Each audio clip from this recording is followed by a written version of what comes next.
Good evening. We are ready to get started. Sorry for interrupting you. We are ready to get started. Pesachim Daf Mem Hey. And we're going to start on the bottom of Mem Daled Amud Beis, 5 or 6 lines from the bottom, that begins with Amar Le Rav Acha Bereit Rav Avia. Before we do, I shared this with Hirsch earlier. I saw one of my good friends, Rabbi Akiva Block, who I spent many dozens of Shabbos with when I was in college. His father's a Rav in Roslyn, New York. So he noted the other day that we reached the 1 year anniversary of our beginning of Daf Yomi. And it was kind of interesting, noted Akiva, that daf speaks all about Ta'am Ki'ikr. Because learning Daf Yomi is pretty much Ta'am Ki'ikr. You get a Ta'am of the Ikr, you get a flavor of it, and we were just talking about this Mesiach Lefi Tumo before we started, not intentionally before we started recording here, but it is absolutely true. Daf Yomi is intense and it's fast, and we do learn a lot, we do retain a lot, but it's still a Ta'am Ki'ikr. It's just a flavor, but we should look back at our accomplishments over the last 365 days. It's tremendous. We're in our 4th Masechta now, which is remarkable. We finished Brachos and Shabbos and Eruvin, and we're almost halfway through Maseches Pesachim, and Baruch Hashem, Michael El Chayil, we've done over 10% of Shas, significantly more, probably 15, 16, whatever it is. It's a lot. We've done a lot of Shas, and we should continue to learn together until we are done. Says the Gemara, Mem Daled Amud Beis, right near the bottom. Amar Le Rav Acha Bereit Rav Avia Le Rav Ashi. He says the following insight. Midrabanan, from the Shita of the Rabbanan, Nishma Le Rabbi Akiva. We should be able to understand something about Rabbi Akiva. What does this cryptic line mean? Says the Gemara as follows. Milo Amri Rabbanan Mishras Litain Tam Ki'ikr. Didn't the rabbis teach us that the word Mishras, a word that is a local word within the world of Nazir, didn't we learn from there a rule that applies l'chol Torah kula, which is Tam Ki'ikr? Well, Mikana Tadan l'chol Yisrael Shabbat Torah. We learn from the narrow to the grand. We learn from Nazir to Kol Torah Kulo. So then I don't understand. Rabbi Akiva Nami, we should have had the same type of limud from the narrow to the grand with Rabbi Akiva, but we didn't. What did we have from him? We should have had the Rabbi Akiva Nami, Mishras, Leheter Mitzdarif Le'Isr, and we should have said that, yes, you're right. We learned by Nazir that Heter is Mitzdarif Le'Isr, that a Nazir can violate the Isr more quickly by including Heter items. Yeah, why didn't he also say, Mikana Talamed Chol Yisrael Shabbat Torah Kula? Why is it that when the Rabbanan used the word Mishras to teach us Tam Ki'ikr, they used it as a binyanav to extrapolate from Nazirus to Kol Torah Kula? But when Rabbi Akiva looks at the word Mishras to teach you that there's a Mitzdarif Heter Le'Isr, he doesn't expand it to Kol Torah Kula. That's the Gemara's question. And the Gemara answers, Amar Le, as we turn to the top of Memhem and Aleph, Mishum, Rabbi Akiva has a very good reason. You're right. In general, the rule is that if you have a halacha that exists in only one space, then you can learn from there and flower out to other areas. That's fine. However, and this idea we've seen at least twice before since we started Shas in the last year, says the Gemara, Amar Le, Mishum Dehava Nazir Vichatas Shnei Ksuvin Abayin Ke'echad Ve'ein Melamdin. We have a principle. It's a logical principle to a degree, and the rule is as follows. If you have 2 separate mitzvos in the Torah, 2 separate ideas that are referenced in Psukim in the Torah, so then HaKadosh Baruch Hu is giving us an insight, his insight into 2 mitzvos. It's true over here, and it's true over here. So the halacha is that because we have these same ideas taught in 2 places, it's obvious that they're only meant to be in those 2 places. If there was something only taught in one area, then I agree with you. Then we can expand that idea from the narrow to the grand, no problem at all. But says Rabbi Akiva, you're right, we should do that with my understanding of Mishras, but we can't. Why not? Because the idea of whether or not Heter is Mitzdarif to Isser is not found in only one area. It's not found in only the area of Nazir. It's also found in the area of Chatzah. Says the Gemara as follows. Nazir Hade Amran. That's our sugya. That's the way that Rabbi Akiva explained the word Nazir, explained the word Mishras by Nazir, to teach us that Heter is Mitzdarif to Isser, that when you eat, for example, bread with wine, the bread functions as part of the Isser of the wine. Hade Amran. Chatas Maihi. What's the Mari Makom by Chatas where we see that Heter is Mitzdarif to Isser? The Tanya, the Brisa writes a few lines down, Memhei Amar Aleph. The Tanya, the Brisa writes, Kol Asher Yigabiv Sarai Yikdash. The halacha is that any meat, any chulin meat, any shlamim meat that touches a korban Chatas, the halacha is that it is going to be tameh, or it's going to have the same status, I should say, as the Chatas. Yachal afilu lo bila'ah. Maybe we should say that if the Chatas meat touches chulin meat, they just casually touch, right? the piece of meat, they're laid one next to the other and they touch. Maybe we should assume that that type of connection is enough to give the status of the chatas meat over to the chulin meat. Says the Gemara, it has to be cooked together in a way that there are blios, where the chulin meat absorbs a little bit of the chatas. And then, and here's our point, once the chatas meat gives over some of its blios to the chulin, then the halacha is yikdash, lios kamoa. Then the halacha is that the chulin meat then becomes like the chatas meat. She'im psula hiti pasel. Whatever the rules are by chatas, they then apply to this meat that has a new absorption from the chatas. And also, and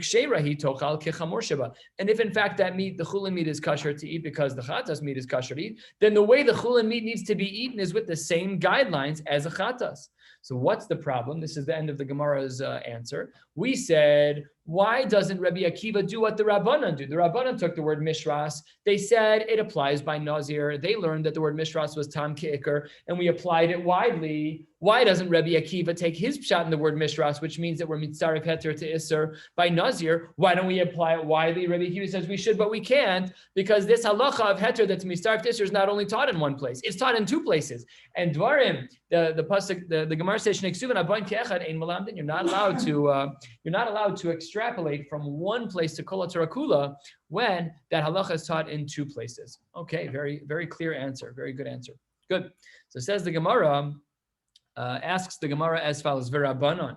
But wait a minute. The Rabbanan have the same problem.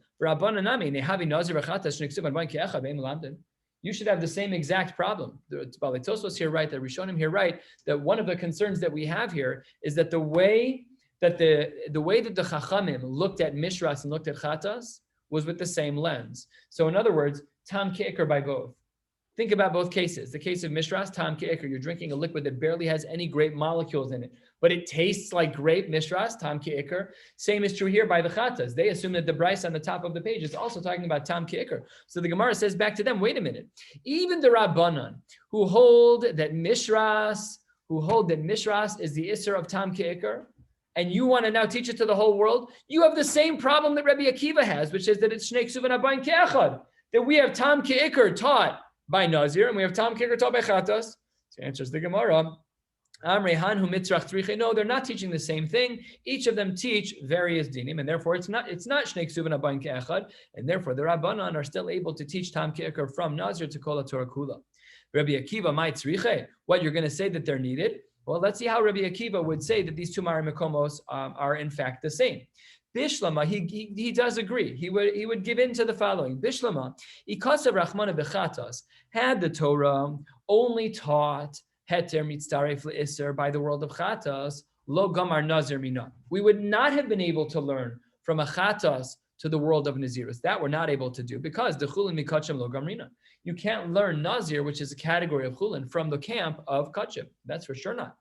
Ella, had it been the other way, and this is where Rabbi Akiva really proves his point. Ella lichtov Rachmana bin Nazir, v'teisi chatas, v'tigmor minei. What we could have done is the Torah could have only written the idea of Heter Mitzaref L'Isser by the world of Nazir, the word Mishras, and we did not need the psukim that we had on the top of this page in the world of Chatas, v'teisi chatas, v'tigmor minei. And I could have learned out the halacha and applied it to the world of Chatas. I could have taken Rabbi Akiva's idea, applied it throughout Shas to say Heter is mitzaref le'Isser, and then I would have ended up with the same halacha. So then, Daha Kol Yisur and Shabbat Torah, Kagamar min Nazir, we could have learned it that way. So that's why Rabbi Akiva says that it can't be that we are able to extract from Mishras to everywhere else, because it is in fact Shtei Ksur Abayin Ke'echad. Because by virtue of the fact that I could have taught it only by Nazir and learned it everywhere else, but then we see the same idea repeated by Chatas, Shnei Ksuv and Abayin Ke'echad. Beautiful. That's how the Gemara explains the sheet of Rabbi Akiva. The Rabbanan, how do the Rabbanan understand? Remember, they have the same concerns.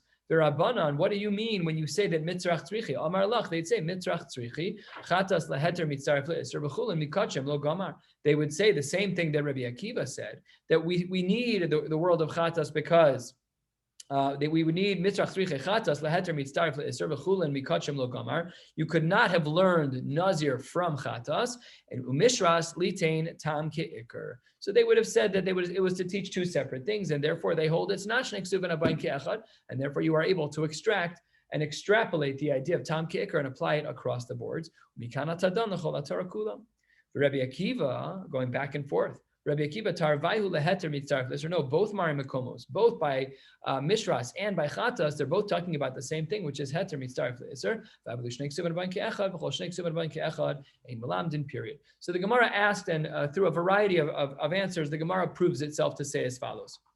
The Gemara started out by asking, this is a summary of the last half an Amud, the Gemara started out with a question. If the rabbis were able to take their principle of tam ki'ikr from the word mishras and apply it throughout the whole Torah, then why is it, Rabbi Akiva, that when you learn from the word mishras to say, hey, heter is mitzaref l'isser, why don't we apply it across the boards? So the short, concise answer of the Gemara is because the Torah taught the idea of heter mitzaref l'isser twice. It taught it once by Nazir and once by Chatas. That is shnei ksubin abayin ke'echad. HaKadosh Baruch Hu taught us the same din twice, once by Nazir, once by Chatas. And therefore, because it's taught in two places, we therefore cannot extrapolate from those two places to anywhere else. And that's why, if you were to look back on the bottom of Mem Gimel Amud Beis, we started out by reading Rabbi Yochanan, who says that when it comes to Kol Yisur and Shabbat Torah, we said, Ein heter mitzaref l'isser, except for Nazir. And that fits perfectly with Rabbi Akiva through and through. Asks the Gemara, halfway down, Mem Hey Amud Aleph, says the Gemara, Amar le Ravashi le Rav Kahana, Elah Hadatanya, the Brisa writes, Mikol asher yasemi gefen hayayin michartzanim ve'ad zog.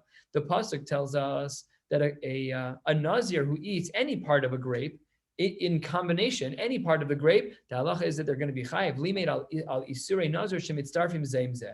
We have a pasuk in the Torah. The Brisa says, it's a Brisa. It says michartzanim ve'ad zog. And what's the drasha? The drasha is that if I'm a Nazir and I were to eat part of this and part of that, all parts of grapes, the halacha is that they're mitzaref. Half of a kazayis here, a half of a kazayis there. You're going to be considered chayiv as a Nazir. So says the Gemara, that poses a question to Rabbi Akiva.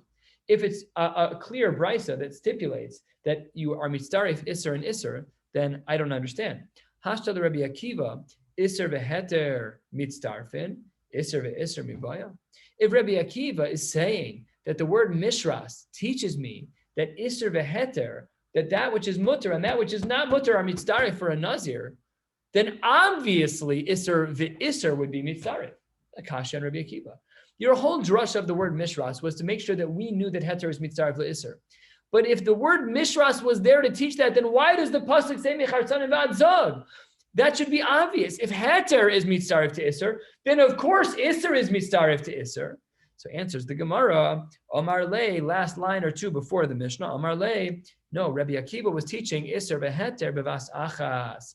Rabbi Akiva was saying, no, what do we need the word mishras for? We need the word mishras by the word nazir to teach me that isser and heter conjoin specifically when they're being eaten together. And what does the brisa mean when it says that isser ve'isser combine? That's isser ve'isser b'zachar zeh. That's when you eat them sequentially. So what the brisa is saying is like this. Let's say that I ate that a nazir ate a half of a kazayis of chartzanim and a half of a kazayis of zog, the inner part of the seeds and the outer part of the seeds. So if you eat them and not at the same time, the halacha is that they're mitzaref.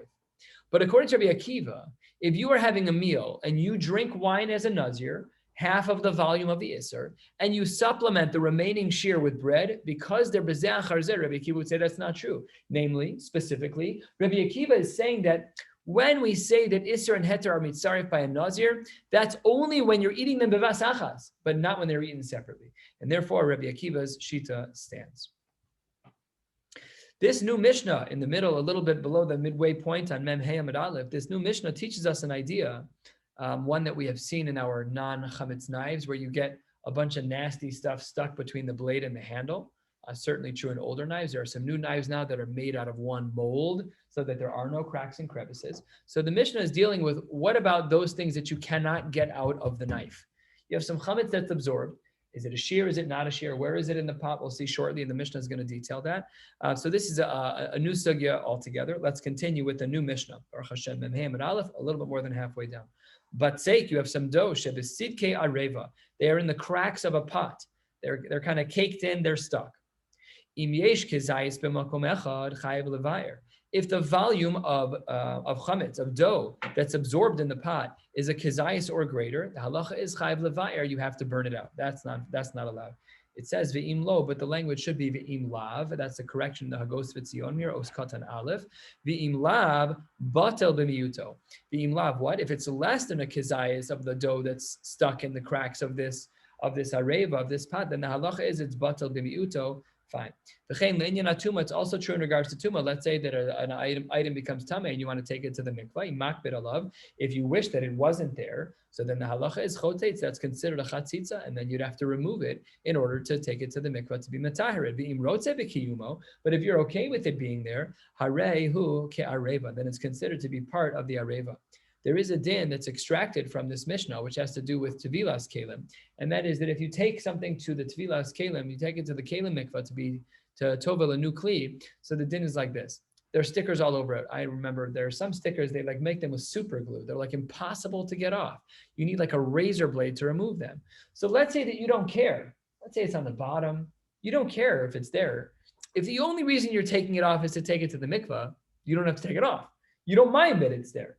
It's that it's part of the pot. But if it's a sticker that you will take off and you just happen to have forgotten to take it off, then your tevilas kelim was not kosher because the water couldn't get there. So that's a din that's extracted from this Mishnah, that if you care about what is separating the water from the pot, that is a problem, and that's considered a chatzitza. But if you don't mind that it's there, there are some applications in Hilchos Nida as well. Let's say a woman has nail polish on, and she wishes that it was removed. So then that's a big problem in the mikvah. It could be ma'akev midrabanan, maybe even only midrabanan. But if she really doesn't care if it's there one way or the other, then it's less of a problem. Okay, to be continued when we get back to Hilchos Nida in 6 years. Opens the Gemara with the following.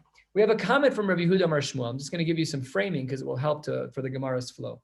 We have a comment from Rabbi Yehuda Amar Shmuel. We don't know if it was on the first part of our Mishnah, which says im yesh kizayis b'makom echad chayv levaer, or if it's on the second part of the Mishnah that says v'im lav batel b'miut. We don't know where it was said. We're not sure. So we're going to analyze both angles. The problem is that the implications of each of those approaches are different. And because of that, we have two braises that contradict one another, and that causes a problem too. So let's get started. Here's the first understanding of how Rabbi Yehuda Amar Shmuel understood our Mishnah. Rabbi Yehuda Amar Shmuel lo shanu, when it said in the Reisha of our Mishnah that if there's a kizayis in one spot, you have to do biur. When is that true? Ela b'makom she'ein asuin l'chazek. That's only in a place where the kizayis of dough that is there is in a place where it's not actually upholding the whole pot. It's in a part of the wall which isn't essential to the integrity of the pot. Aval b'makom she'asuin l'chazek. But if it's in a place which is asuin l'chazek, then eino chayav levaer. But if it's in a place that's fundamental to it, then eino chayav levaer. You don't have to do the biur there. It's okay. You can leave it. Says the Gemara Michlal. What does this imply? This is the implication of version 1 of Rabbi Yehuda of Amar Shmuel. Michlal de pachos mikizayis afilu b'makom she'ein asuin l'chazek eino chayav levaer. Less than a kizayis. Even if it's in a place where it's not essential to the integrity of the kli, no need for biur. That's version number 1. Let's see version number 2. We're about 10, 12 lines from the bottom. There are those who are demasne, they learn the statement of Rabbi Yehuda Amar Shmuel on the end of the brisa. Well, it's not really the end. It's the second line of the brisa that says, V'im lab batel b'miyuto. So if it was not a kazayis, then it's batel. And maybe on this is where Rabbi Yehuda Amar Shmuel said his din. Amar Rabbi Yehuda Amar Shmuel, lo shanu. When do we say that if it's less than a kazayis, then it's batel b'miyuto? That's el b'makom ha'asui l'chazek. That's only true that we say that it's not batel if it's in a place that's asui l'chazek. That's in a place where it's essential to the integrity of the vessel. But in a place where it's not asui l'chazek, if the dough has caked into a hole in a pot, that is not essential to the integrity, chayav levaer. And what do we imply from there? Michlal, the kizayis, afilu b'makom asui l'chazek chayav levaer. That under all circumstances, a kizayis will never be acceptable. So here's the biggest difference between these two approaches. In version number 1 of Rabbi Yehuda Amar Shmuel, there are times when a kizayis of chametz does not need biur. In version number 2 of Rabbi Yehuda Amar Shmuel, there's no such thing as a kizayis of chametz not needing biur. So the first one is more lenient. The second one is more strict. And then says the Gemara, shockingly, because remember, these are two ways to understand Rabbi Yehuda Amar Shmuel. But for some reason, says the Gemara, Tanya Kalishna Kama, Tanya Kalishna Basra. We actually have a brisa to support both versions of Rabbi Yehuda Amar Shmuel. But what would you have thought?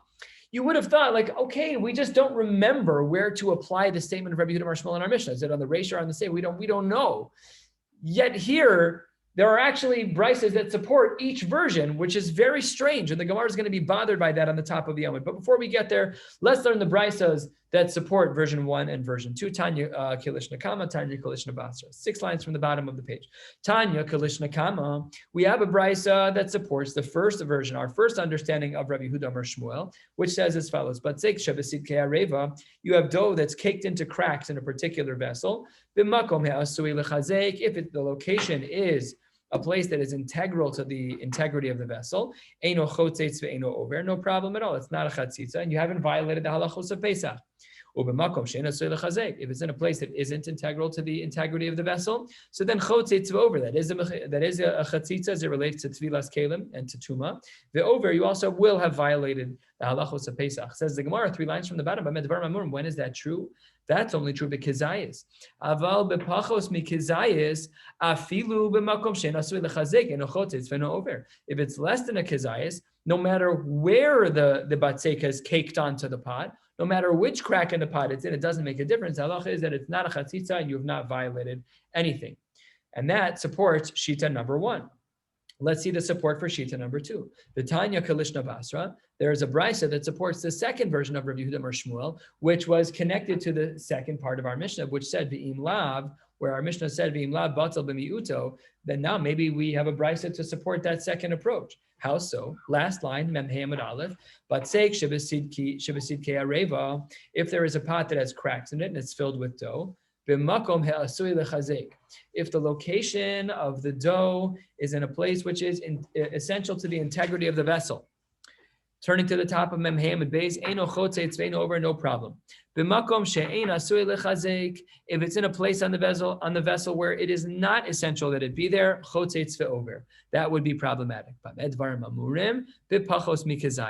Aval, and here's one of the key lines for us to understand today. Aval b'kizayis afilu b'makom he'asui lechazek chotzetz ve'over. According to this second version, there is no opportunity for us to have a kizayis and to let it be. According to version number 1, yes. Version number 2, no. So we have 2 brisas that seem to contradict one another in their implications. And this, says the Gemara, is a big problem. It's not like we have 2 Amoraim who are arguing and we found brisas to support them. These 2 brisas are 2 versions of the same Amora, but they conflict with one another. So says the Gemara, Kashan Hadade. Again, it's not regular to just say 2 different Amoraim, 2 different brisas. These are both 2 versions of the same person. How can there be 2? So one of them has to be wrong. Because the only Amora that they're working, we don't see a machlokes tanaim here, or do we? Let's see what the 3 answers are to this question. Here's answer number 1 to our question. These 2 brisas conflict with one another.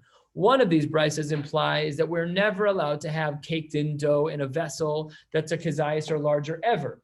But according to the first brisa, yes, we are. So answer number 1 to this contradiction, in terms Kashana Hadade, these 2 brisas, they conflict with one another. Amar Rav Huna, Sami Kilsa, Mikame Chamirsa. We should erase the first brisa in front, the Kilsa, the more light brisa, the more lenient brisa, against the more strict brisa. Erase the first brisa. The first brisa was too lenient. The first brisa indicated that you're allowed to have a kazayis of chametz. That's crazy town. Why would you be allowed to have a kazayis of chametz? That's a lot of chametz. You're already in the camp of Isurei Daraisa by Rabbi Maseh. We're never going to let that happen. So it says the Gemara, these are both within Rabbi Yehuda. One of these brisas is a mistake. The first one, the lenient one, doesn't make any sense. Just erase it. And really what that would mean is that the second version of Rabbi Yehuda Amar Shmuel is accurate. That's what it would imply. So it says the Gemara, that's answer number 1. In the name of Rav Huna, that we should erase the first brisa because it's got to be wrong. Answer number 2 says the Gemara, Rabbi Yosef Amar, Tanoi Shakalt Me'alma. What, you think that these things were created by random people, by Tanaim Stam, that someone just wrote a typo? No, these are real shitas. Tanaim, it's a machlokas Tanaim.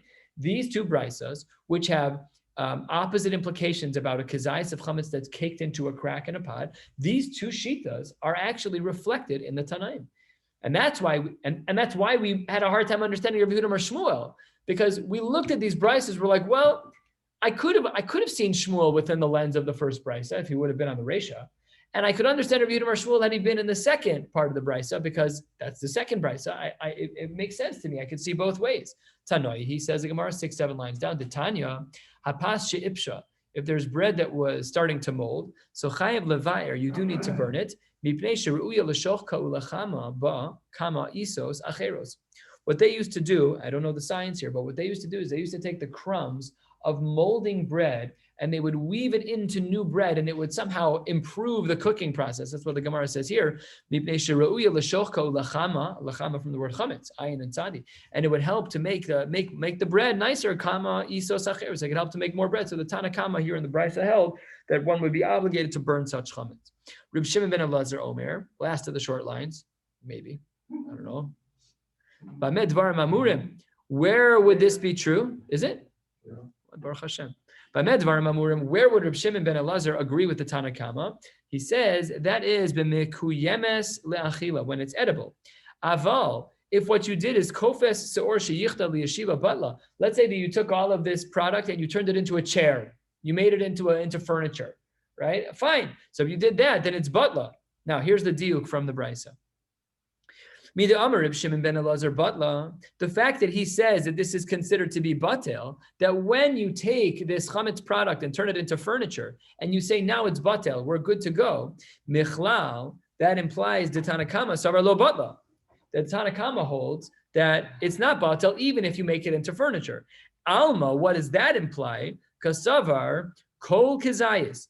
Afal gav de mevatel lo batil, that the Tanakama holds that under all circumstances a kazayis is never batil. That is like the second brisa, and therefore Reb Shimon ben Elazar is like the first brisa.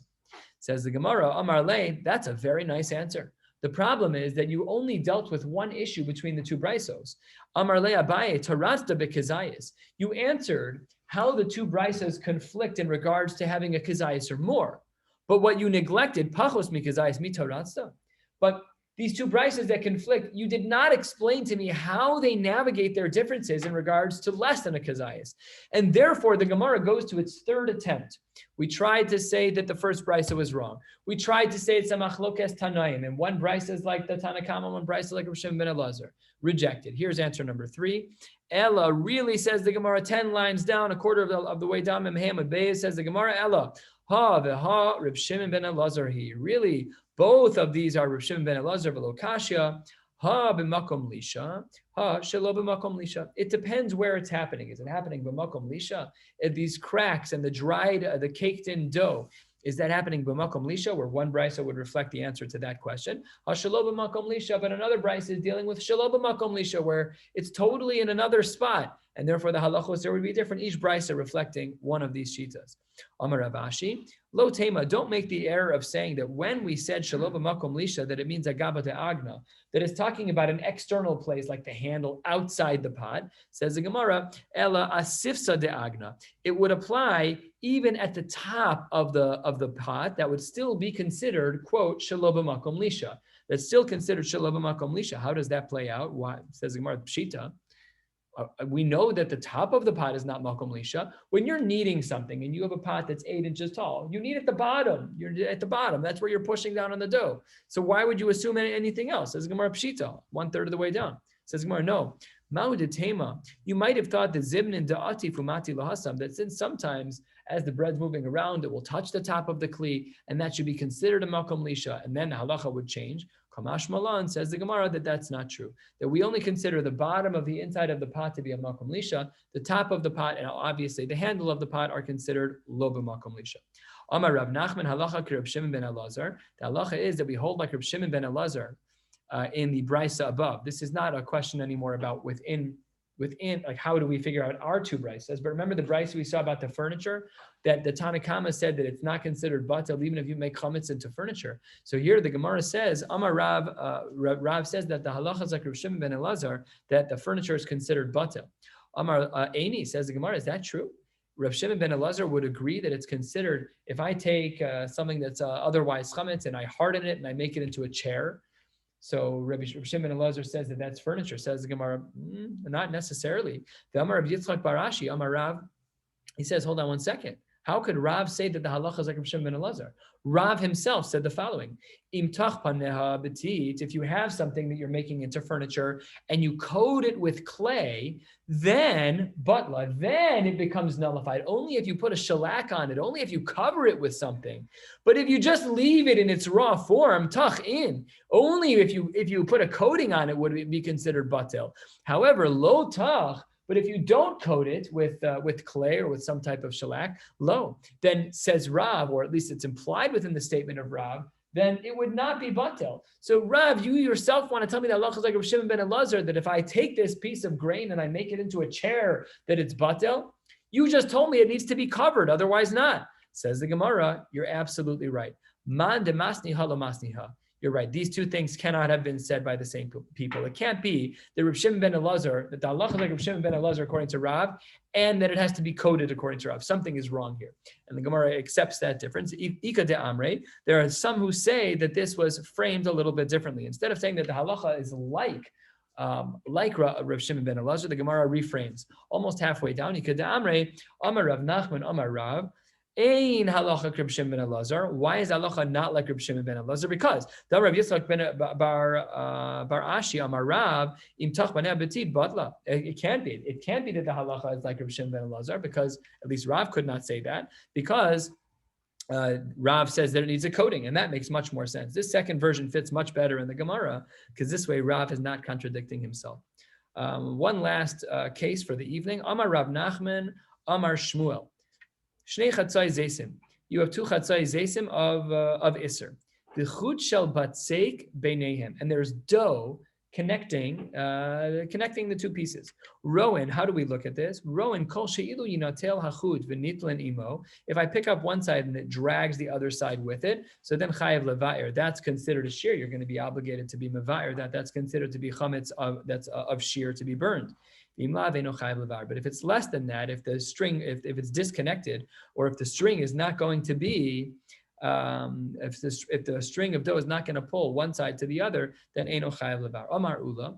Ula says in response to this, lo amran ela be'ariva. This is only true when the two of them are in a container together and they're attached by a string. Aval babai is chayav levar. But if you have one on one half of the house, on one side of the kitchen counter, and another on the other side, that's problematic. My timeout. What's the reason why that's true? If in the house, why in the house do you care? Two pieces of chametz. Neither of them are a kizayis.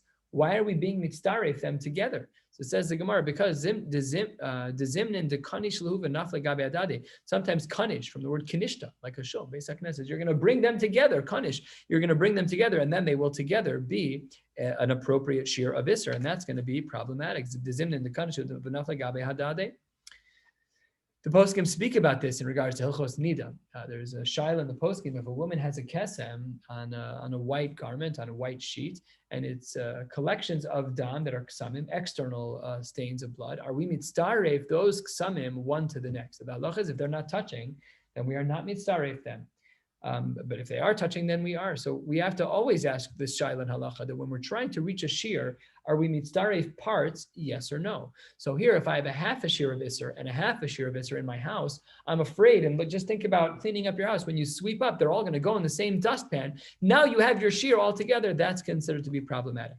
Amar Ula says, Bo b'ma'arava. In Eretz Yisrael, they asked the following question. Let's say that you have half in the bayis and half of the aliyah mahu. Half is downstairs, half is upstairs. Would we consider that a concern? Or is that considered both in the kitchen? Remember, they only had one room houses.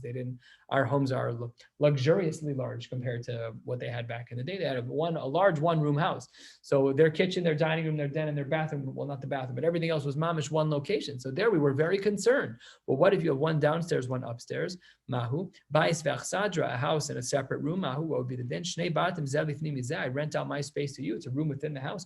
Would we say there that that's also true? So answers the Gemara, Teiku. We don't know the answer to any of those questions, but we do know a general rule that if it's two pieces in a house, two pieces in a bayis, we would be concerned about that. Tomorrow, Nadi Mir Tashem will pick up from Tanu Rabbanon 2/3 of the way down. I'm Hey, I'm a base. Have a beautiful night. Listen to you.